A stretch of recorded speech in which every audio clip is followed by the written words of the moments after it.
All righty. So, maybe you remember how to do this, but today we're going to look at inverse trig functions. So we're starting to get into chapter 7. And I sent you guys the first 2 sections of the chapter, I think this morning, maybe yesterday afternoon, I can't remember. Anyway, so we want to reverse these operations.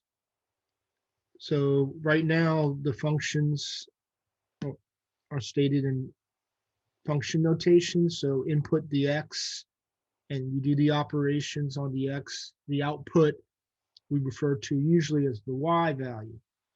Okay. So when you've determined the inverse, that means to reverse the operations. So we just go ahead and put a y here.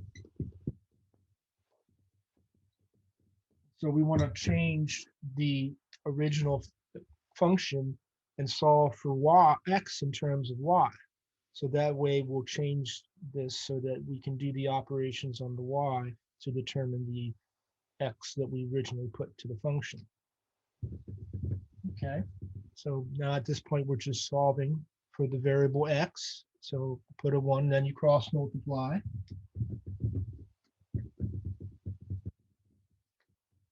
And then 1 times the 2x minus 3. So you get that. All right, give me a second, y'all. Okay, so now we want to get x on one side by itself. So this is where sometimes we can get confused, because what we're trying to do is we're trying to get x equal to some stuff with y.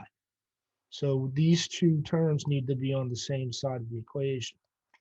So I'm going to do what I call a switcheroo,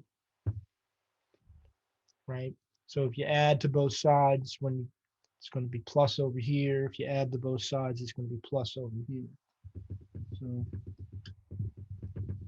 if you move the value to the other side, you change the sign because you're really just reversing the operations. But anyway, it's a little less demanding on the mind. So now we can go ahead and factor out dx, and then we'll be able to divide by the quantity multiplied to x, and the goal of getting the x equal to some stuff with y is achieved.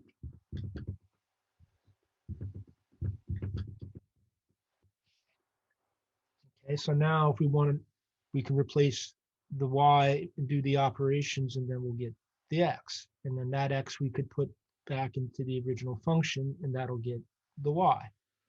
But we usually like to write function notation. So we want to say that this inverse, these operations are related to the g function.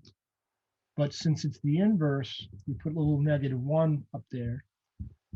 And then we want to compare the two functions, so we want to use the same domain variable, right? So that's really why we're putting x here now, because we want to compare the inverse with the function. And so if we have the same domain variable, we can compare them and make graphs.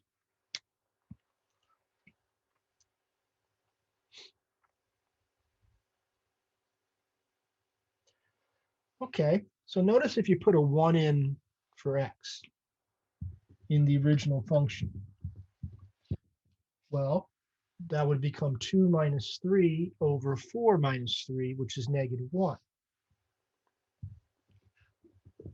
Now, if we took that -1 and we put it into the inverse, we should get 1 as the result. So you can see that's true. This is going to become -4 plus 3, and that's going to become 2 plus -3, and -1 over -1 is 1.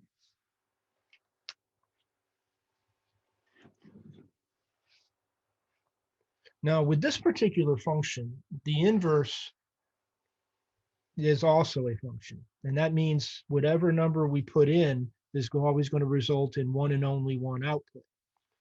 So any number we put in here for x is only going to get one result as an output, and that's true for the original function too. Now, there might be undefined values because of the domain, but that's not the same issue. So the inverse and the function are 1 to 1.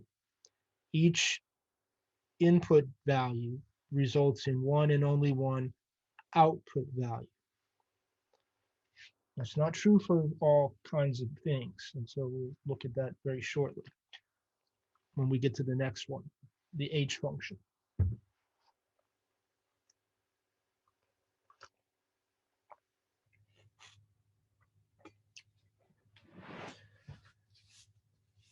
Okay, so here we do the same thing. For convenience, we just write y, and then what we want to do is solve this for x in terms of y. So I'm going to subtract 3 and then divide by 2.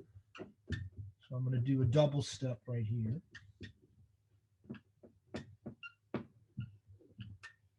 Okay. Now you don't want to go ahead and square that binomial because that's going to make this a lot harder. Instead, just go ahead, reverse the exponent 2 by square rooting both sides.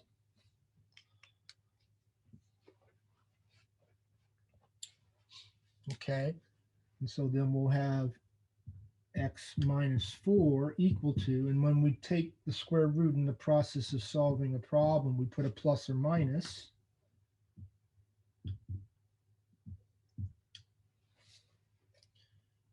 Okay, and then now all we do is add 4 to both sides.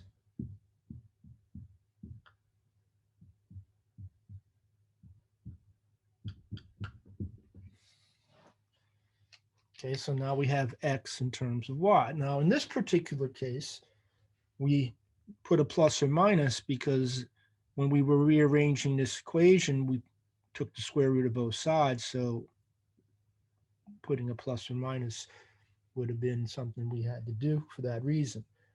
Okay, but we want to write this with function notation. So we want to say these operations are related to the original function, and they're the inverse operations. So we'll put like a little -1. Okay, and then again, the only reason we're replacing the y with the x is because we want to compare these two functions to each other. So we need to use the same domain variable. And that's really why you switch the y and the x.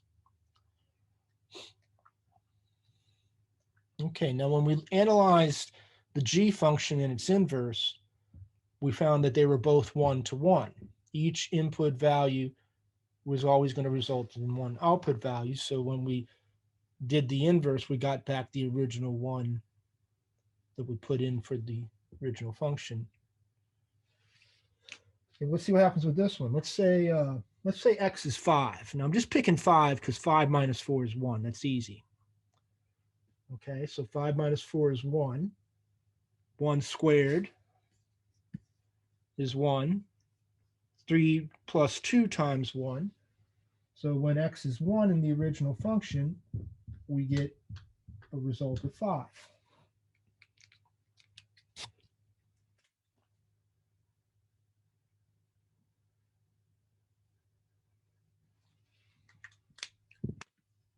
Okay. All right, well, what about if we put the 5 into the inverse? Let's see what happens. Now, if we put 5 into the inverse, we got to deal with this plus or minus. Okay, and notice 5 minus 3 is 2. So when x is 5, this becomes the square root of 1. All right, so for the inverse, when we replace the input with 5, we get 4 plus 1 or 4 minus 1. So we're going to have two possible results, which means for our quadratic function, the inverse is not a function.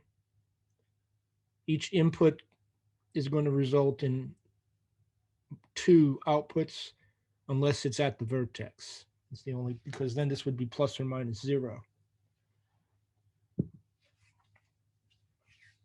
Okay.